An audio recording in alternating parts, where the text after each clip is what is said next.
Days with Great Poets by May Clarissa Gillington Byron. Chapter 1. A Day with John Milton.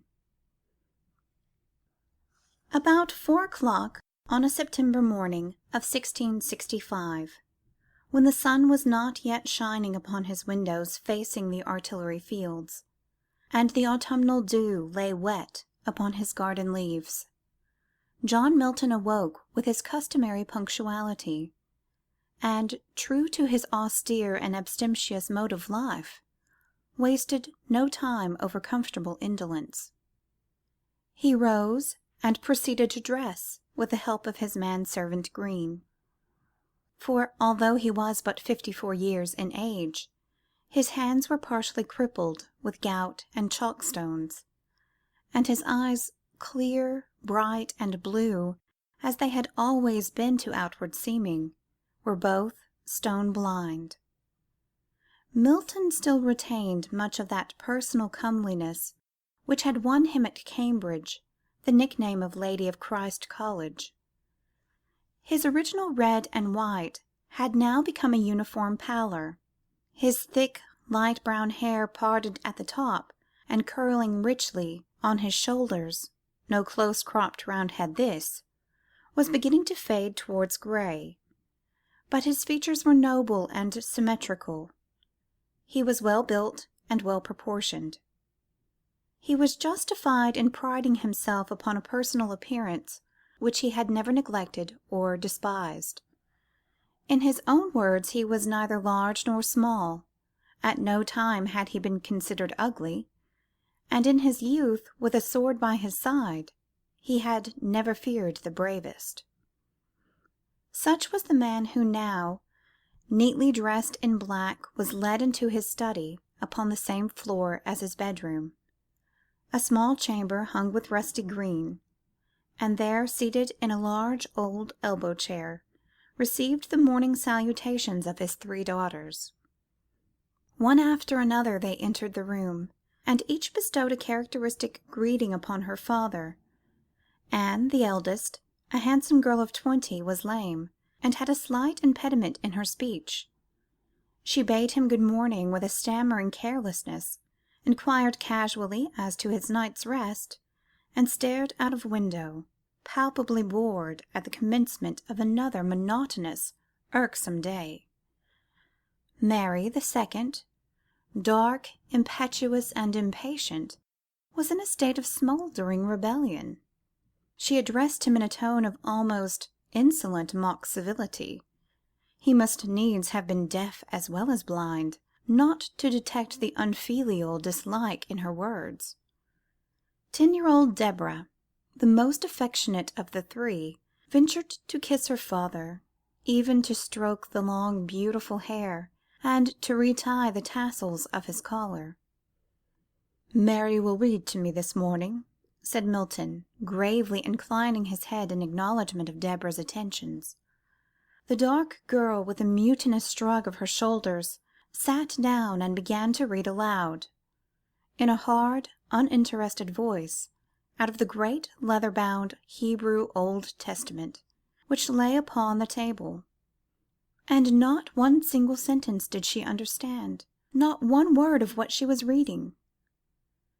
John Milton's theories of education, which he had expounded at length in pamphlets, were a curious blend of the practical and the ideal. Vastly in advance of his time in his demand for a practical training, he had evolved that fine definition which has never been improved upon. I call a complete and generous education that which fits a man to perform justly, skilfully, and magnanimously all the offices, both private and public, of peace and war. But he made no allowances for slowness or stupidity. All his schemes were based upon the existence of scholars equally gifted with himself, and he entirely left out of all calculations, much as a Mohammedan might, that complex organism, the female mind. He wished it, one must conjecture, to remain a blank. So his daughters had received no systematic schooling. only some sort of home instruction from a governess, and he had himself trained them to read aloud in 5 or 6 languages: French, Italian, Latin, Greek, Hebrew, and even Syriac, in total ignorance of the meaning. "One tongue," observed Milton brusquely, almost brutally, "is enough for any woman." Mary read on, steadily, stolidly, sullenly, for a full hour. The others had left the room and were busy upon household tasks. At the conclusion of 2 hours, "Leave me," commanded Milton. "I would be alone now for contemplation." And Mary willingly escaped to breakfast. The great poet reclined in his chair, wrapped in such solemn and melancholy meditation as might have served as the model for his own Penseroso. A severe composure suffused his fine features, a serious sadness looked out of his unclouded eyes. His entire expression was that of English intrepidity mixed with unutterable sorrow, for Milton was a bitterly disappointed man. It was not merely his comparative poverty, because the Restoration, besides depriving him of his post as Latin or Foreign Secretary to the Commonwealth Council of State, had reduced his means from various sources almost to vanishing point. Nor was his melancholy mainly the result of his affliction, that he had deliberately incurred, and was as deliberately enduring. Constant headaches, late study, and perpetual recourse to one nostrum after another, had eventuated in the certainty of total blindness if he persisted in his mode of work. The choice lay before me between dereliction of a supreme duty and loss of eyesight, and I therefore concluded to employ the little remaining eyesight I had to enjoy in doing this, the greatest service to the common weal that it was in my power to render. No, it was not a personal matter which could sadden John Milton to the very roots of his stern, ambitious, courageous soul. It was the contravention of all that he held dear in life, the frustration, as he conceived it, of that liberty which was his very heart's blood by the restoration of the Stuart monarchy. He had resolved, in his own words, to transfer into the struggle for liberty all my genius and all the strength of my industry. It appeared that he had flung away both in vain. The Stuart monarchy to him lay monstrously black, overshadowing all the land, like his own conception of Satan. The Restoration was not merely the political defeat of his party, it was the total defeat of the principles, of the religious and social ideals with which Milton's life was bound up. He had always stood aloof from the other salient men of the time. Of Cromwell he had practically no personal knowledge. With the bulk of the Presbyterians he was openly at enmity. Shut away behind a barrier of his own ideas, he did not care to associate with men of less lofty intellectual standing. But now he was even more isolated. Since the downfall of the Puritan regime, he of necessity stood alone and became the party himself. And he presented in his Samson Agonistes the intensest utterance of the most intense of English poets, the agonized cry of the beaten party, condensed into the expression of one unflinching and heroic soul. Upon the mysterious and inscrutable decrees of Providence, which had laid in the dust what seemed to him the very cause of God, Milton sat and pondered, in a despondency so profound, a disappointment so poignant, that his own great lines had sought in vain to voice it. I feel my genial spirits droop, my hopes all flat. Nature within me seems in all her functions weary of herself. My race of glory run, and my race of shame, and I shall shortly be with them that rest. Samson Agonistes. Yet his indomitable spirit was by no means quenched in despair, and an outlet was now open to him at last which for 18 years he had foregone, the outlet of poetic expression. He was conscious of his capacity to travel and to traverse the regions which none had dared explore save Dante, and with that tremendous chief of pioneers he was measuring himself man to man. He was able, above the turmoil of faction and the tumult of conflicting troubles, to weigh his spread wings, at leisure to behold far off the ephemeral heaven, extended wide in circuit, undetermined, square or round, with opal towers and battlements adorned of living sapphire, once his native seat. Paradise Lost. That Milton had been silent for so long a period was due, first to his preoccupation with political and polemical questions, into which he had thrown the whole weight of his mind, and secondly, to the effect of his own firm resolve that the great epic which he had always secretly intended should be the outcome of matured and ripened powers, the apotheosis of all that was worthiest in him, the full fruit of his strenuous life.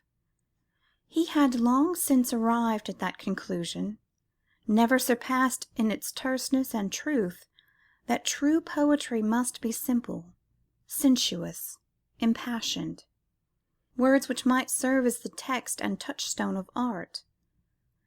And long it was not after, when he was confirmed in this opinion, that he who would not be frustrate of his hopes to write well hereafter in laudable things, ought himself to be a true poem. For poetry to John Milton was no sounding brass or tinkling cymbal. In his hand the thing became a trumpet, apt to seraphic usages and the rallying of celestial cohorts.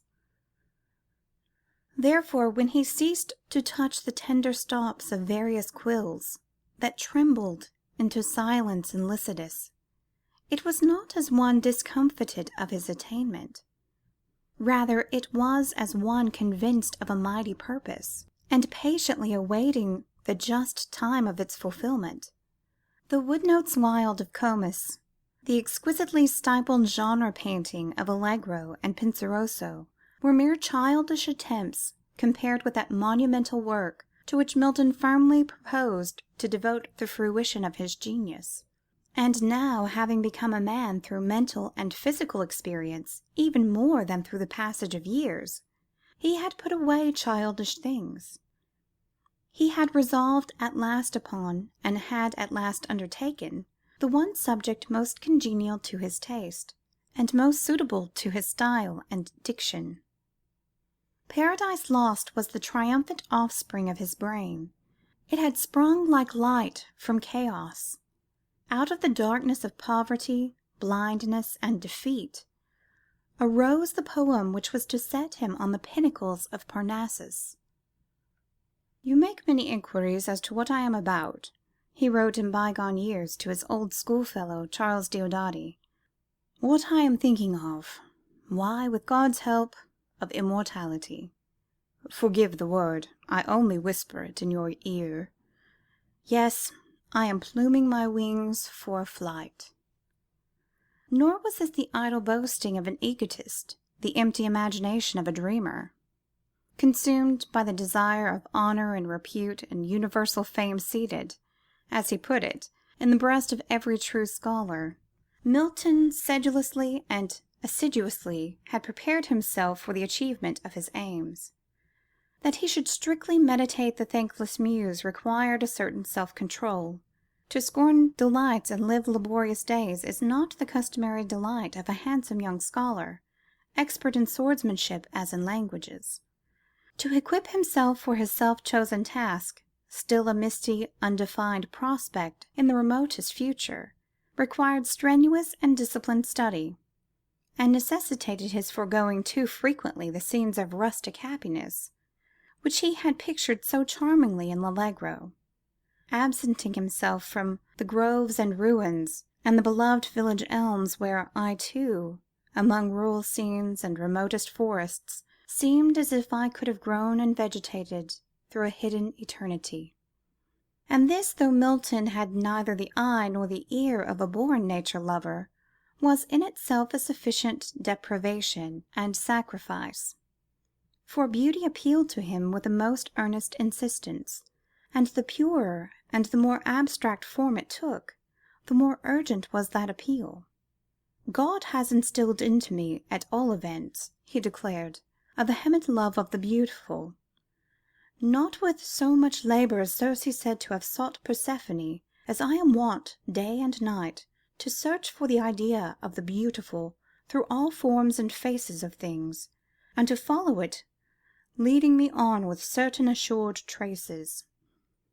Yet not alone among forms and faces was he predestined to discover that absolute beauty.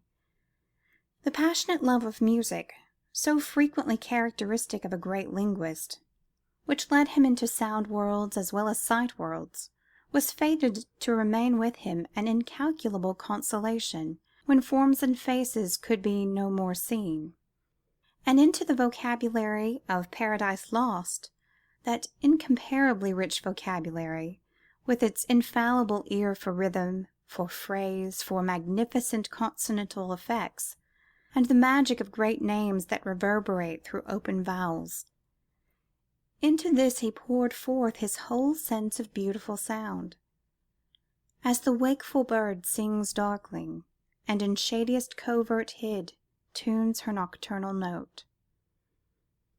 Paradise Lost remains, as has been observed, the elaborated outcome of all the best words of all antecedent poetry, the language of one who lives in the companionship of the great and the wise of all past time, equally magnificent in verbiage, whether describing man, or God, or the arch enemy visiting this pendant world, when thither full fraught with mischievous revenge, accursed, and in accursed hour he lives.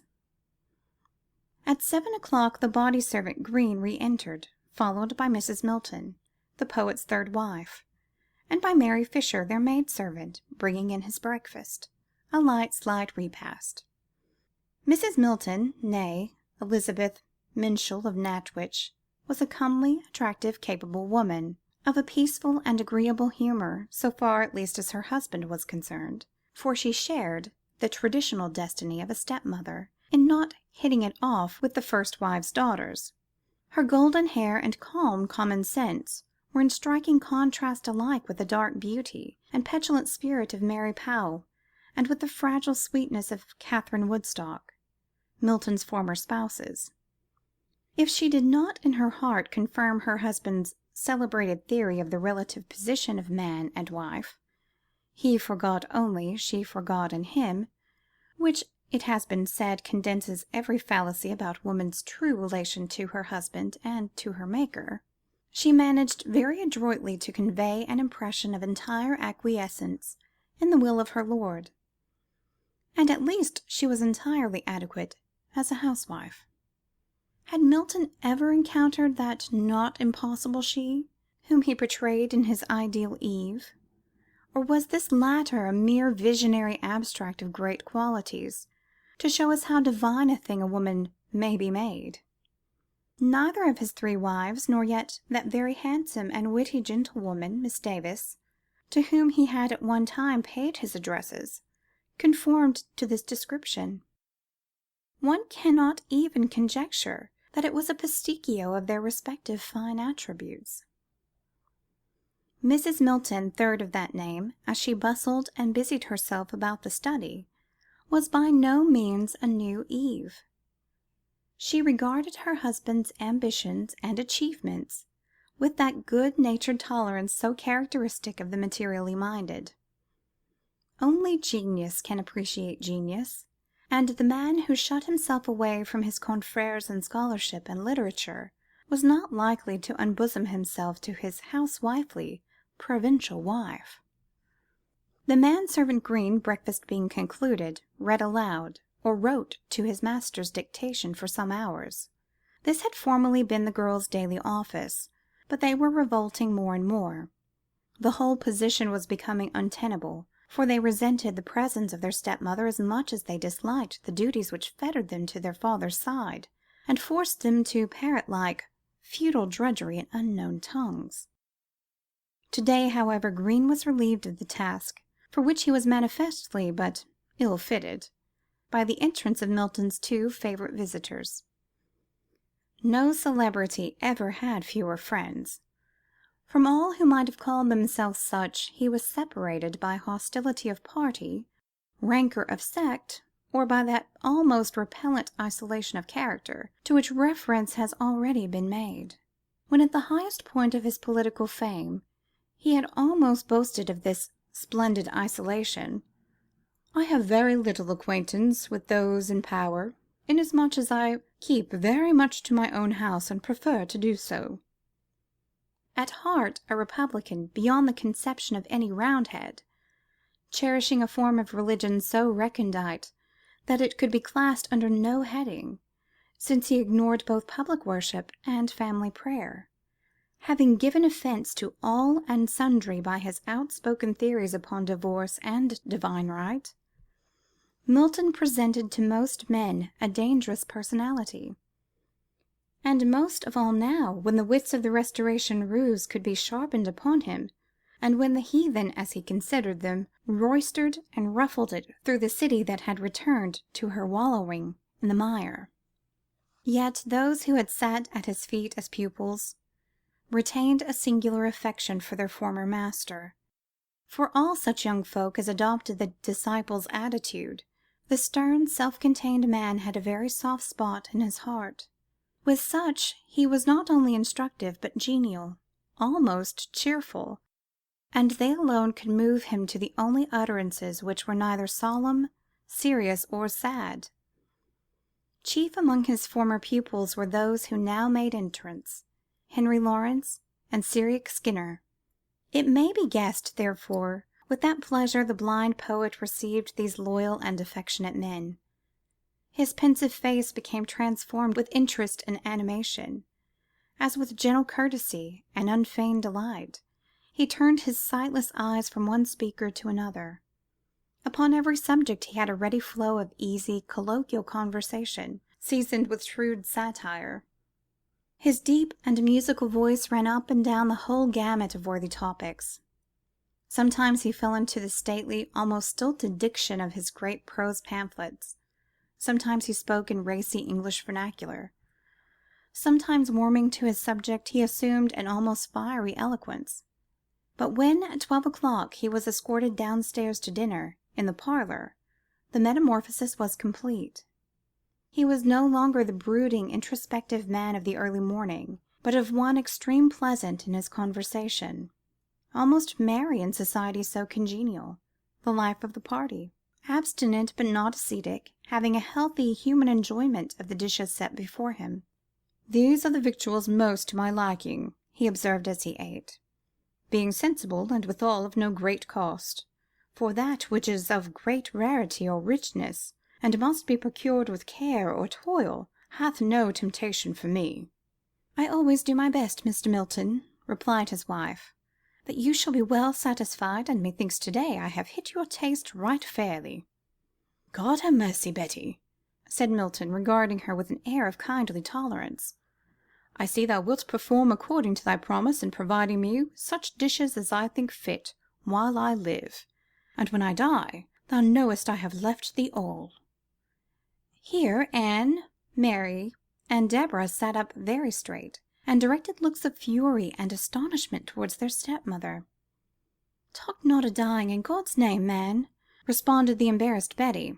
"We have enough to do to make shift to live, nowadays," and hastily pressed her good but simple fare, homely Cheshire dishes well prepared upon the two guests. "Such a many learned foreign folk have visited our poor home these latter days. Time hath failed me for my cheesecakes, and of the havercakes I made 2 days agone, why not a crumb is left. But eat, my masters, eat and drink. Though these be but country victuals, none of your court kickshaws, I warrant you they are fresh and savoury. I would commend you now to this rabbit pie." "Peace, Betty, peace. The woman prats o' pies like a magpie herself. What saith the apostle? I suffer not a woman to speak in the presence of the man's authority. Ha' done, good Betty, with thy harping on kitchen matters. Let thy savoury messes be companioned with a sauce of silence." Temporary eclipse of Mrs. Milton, obvious and malevolent satisfaction of Anne and Mary, desperately suppressed inclination to giggle on the part of little Deborah, and a desire to cover up the situation with talk as regards kindly Lawrence and courtly Skinner. The foreign folk were no new thing. Milton's fame indeed was European, as a prose writer and pamphleteer, be it understood, not as a poet. Had he not refuted and put to shame the most erudite scholars of the day? Foreign savants of note, therefore, who might be visiting London, were desirous to acquaint themselves with so powerful a personality, and the little house in the Artillery Walk was the rendezvous for many distinguished persons. They found their host no such recluse as town talk might have led them to imagine, but one ready and willing to converse with them, an English gentleman to the backbone, a scholar and artist to the fingertips. His continental tours and Italian sojourns had made him less insular than most of his compatriots, and his vast range of reading had imparted a certain cosmopolitanism to his exceedingly individual lines of thought. The visitors found him, moreover, employed upon a work so important, and of a theme so lofty, as might well give them pause, considering the circumstances under which it was being accomplished. And whatever their particular religious tenets might be, they could not fail to admire the magnitude of his aim in composing Paradise Lost. To justify the ways of God to men. Dinner dispatched, the master of the house, led by his devoted friends, went out into the garden. A garden was the desideratum of his existence, and he had never been without one, for in 17th century London every house was fitly furnished in this respect. Here Milton was in the habit of taking that steady exercise which was a sine qua non to a sedentary and gouty man. He made a point of walking up and down out of doors in cold weather for 3 or 4 hours at a time, sometimes composing his majestic lines, sometimes merely meditating. When weary with walking, he would come in and either dictate what he had conceived, or would take further exercise in a swing. In really warm weather, he received his visitors sitting outside his house door, wrapped in a coarse grey overcoat, gazing out upon the fields of the Artillery ground with those unblemished eyes that belied their own clear beauty, the only point, as he said, in which I am against my will a hypocrite. To-day, being cool and cloudy, allowed but intermittent periods in the open air. Milton, Lawrence, and Skinner paced slowly to and fro, deep in enthralling intercourse, until 3 o'clock, when the rain and Thomas Elwood arrived simultaneously, and the other 2 men departed to their respective avocations. Thomas Elwood was a young Quaker of 23, who was acting in some degree as honorary secretary to Milton.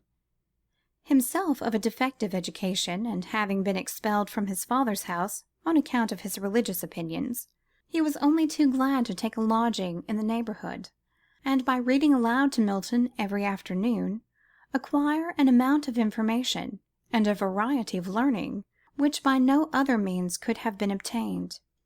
And there was also a tacit sympathy between them, insomuch as Milton was, more and more as life went on, inclining towards the Quaker tenets, in those days bien entendu, viewed with horror and detestation by the majority of men. Having re-entered the house, "We will not read as yet, Tom," Milton said. "I desire greatly to comfort myself with sweet sounds. Bring me into the withdrawing room, and place me at the organ. A little bellows blowing will not hurt thee, Tom, and let my wife attend me, that she may have song withal. She hath a good voice, though a poor ear." Seated at his beloved instrument, the blind man steeped himself in the principal pleasure that was left him. Milton's father, a stout Puritan though he might be, was an accomplished musician, and had taught his son to play in early youth. The austerities of a narrow dogma had not been able to crush out the inveterate artistry of either father or son, and now the devotee of divinest melancholy was able to solace himself with such lovely concords, such anthems clear, as may with sweetness through my ear dissolve me into ecstasies, and bring all heaven before mine eyes. Sometimes he sang as he played. Sometimes Mrs. Milton, with her clear, unemotional notes, sang to his accompaniment. Presently, that Elwood should not be wearied in his blowing, he quitted the organ for the bass viol, on which he was no mean performer. At the conclusion of his playing, he sat with a rapt, transfigured face, such as might have well called forth the Italian's encomium 30 years before. If thy piety were equal to thy understanding, figure, eloquence, beauty, and manners, verily thou wouldst not be an angle, but an angel. And now, good Tom, quoth Milton to the young man, let us to work. The day moves on apace. And they went upstairs to study. Before we read, I have some 40 lines to set down, continued the poet. All day they have been knocking for admission, and with that last music they made entrance. Needs must I house them now in ink and paper. I am instant at thy bidding, friend.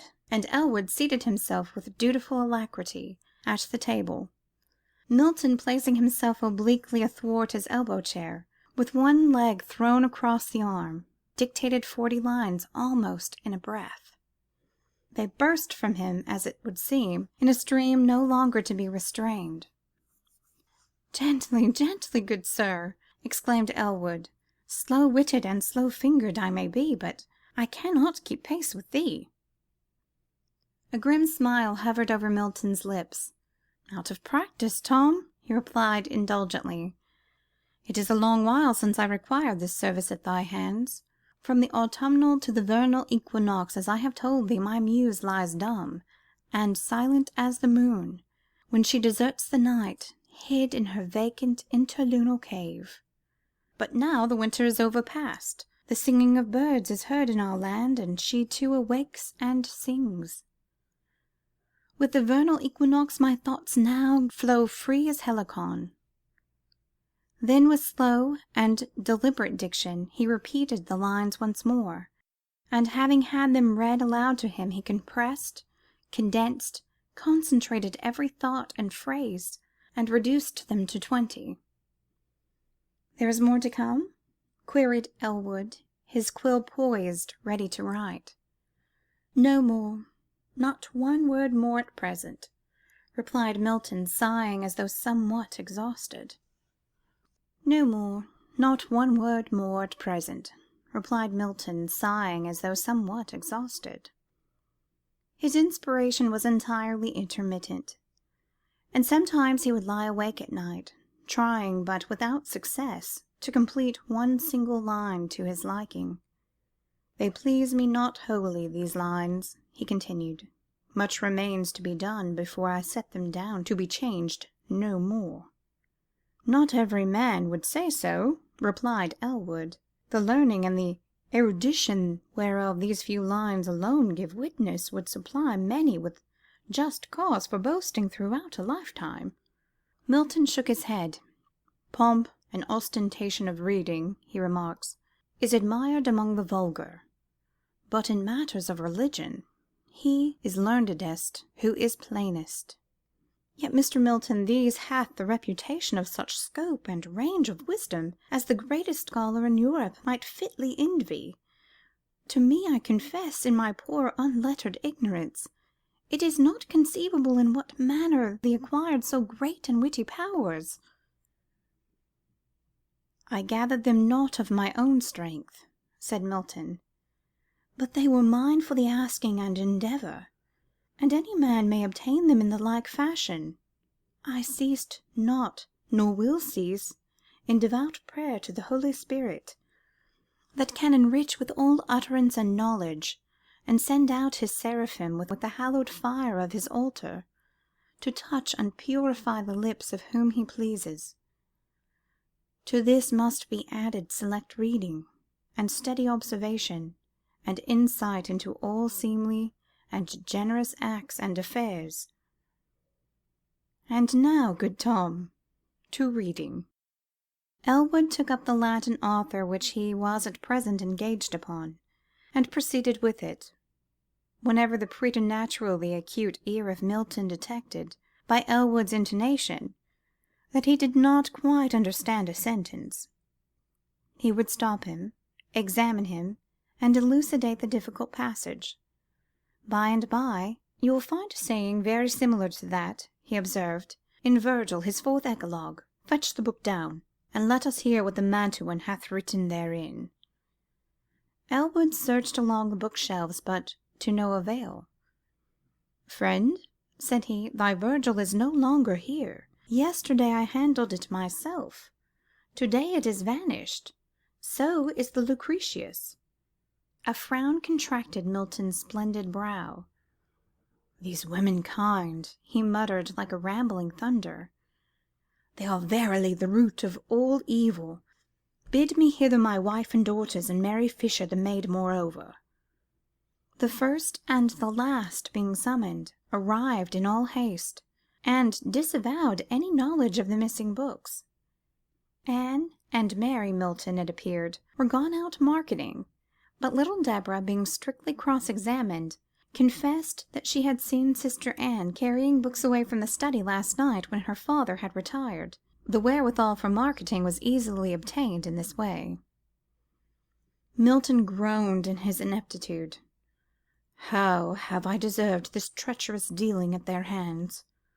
Lord, how long shall I be dark and light exposed to daily fraud, contempt, abuse, and wrong within doors and without, still as a fool in power of others, never in my own."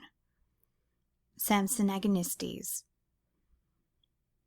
Here, and by a happy coincidence, there was a sturdy hammering heard at the front door, and Andrew Marvell was ushered in.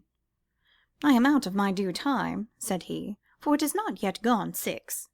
6 to 8 p.m. being Milton's best time for receiving visitors. Yet to so old an offender as myself, John, I thought thou wilt make an exception." Marvell was the one friend of his own type and standing, the one constant and inalienable comrade upon whose fidelity the blind man could rely. He had formerly been Milton's colleague under the Cromwellian government, and was his kindred spirit so far as anyone could claim such relationship with the frozen heights of the poet's intellect. With him, during the next 2 hours, the learned physician Paget joining them, and Elwood listening in respectful silence to the converse of the mighty men, Milton forgot the vexations of his ill-assorted household. He assured his friends that he was truly far happier now in poverty, infirmity, and neglect, occupied solely upon his long-projected masterpiece, than during the 18 years of his manly prime, when his mind and pen were solely employed upon the controversies which he now professed to hate. "Never again," he declared, "shall earthly ambitions interrupt and thwart me. Never now shall I endure to leave a calm and pleasing solitariness, fed with cheerful and confident thoughts, to embark in a troubled sea of noises and hoarse disputes. Cast out of my fool's paradise of fame not worth the finding, shall not I and the hope whereunto I am wedded explore some fair and fragrant track of outer Eden? Even as I have set forth the banishment of our first parents, some natural tears they dropped, but wiped them soon. The world was as before them, where to choose their place of rest, and Providence their guide. They, hand in hand, with wandering steps and slow, through Eden took their solitary way." Paradise Lost. The 4 men now, at 8 o'clock, went down to supper, a very spare and frugal meal so far as Milton was concerned, for all he consumed was a very light wine, a piece of bread, and a few olives. His flow of speech was still unwearied, his spirits as near vivacity as he could approach it, when his friends rose to take leave. The night is yet young, said Paget, but I know that nowadays you seek rest early. That is so, Milton assented. Since I am no longer able to study o' nights, and since the best of secretaries, he smiled towards Elwood, must needs grow weary of a blind man's whims, I were as well in bed as out of it. Moreover, I can compose my lines in better advantage lying down. One thing at least you are spared, Marvell told him. Darkness cannot discommode your doings, nor doth your eye weariness of the midnight student afflict you with grievous brow aches in the morning as of old. Milton answered, my darkness hitherto, by the singular kindness of God, amid rest and studies, and the voices and greetings of friends, has been much easier to bear than the deathly one. What should prevent me from resting in the belief that eyesight lies not in eyes alone, but enough for all purposes in God's leading and providence? And to you now I bid farewell, with a mind not less brave and steadfast than if I were Lynceus himself for keenness of sight. In a short space of time he was at rest in his darkened room, not as yet drowsy, but revolving great phrases, and deriving a greater joy from these lonely silences of the night watches than could ever accrue to him by day. Gradually the aisles and bowers of the paradise which his mental eye enjoyed took upon them more and more the lovely similitude of rural England. The greennesses and sweetnesses of his childhood's home, the Buckinghamshire village, were fused into the eternal spring of the primeval garden, and from the glassy, cool, translucent wave of the river that ran through Eden, by the rushy fringed bank, where grows the willow and the osier dank, arose Sabrina attended by water nymphs, as once he saw her rise in Comus, and sang the sightless bard to sleep with the plashing of water music. End of chapter 1. Recording by Caprisha Page.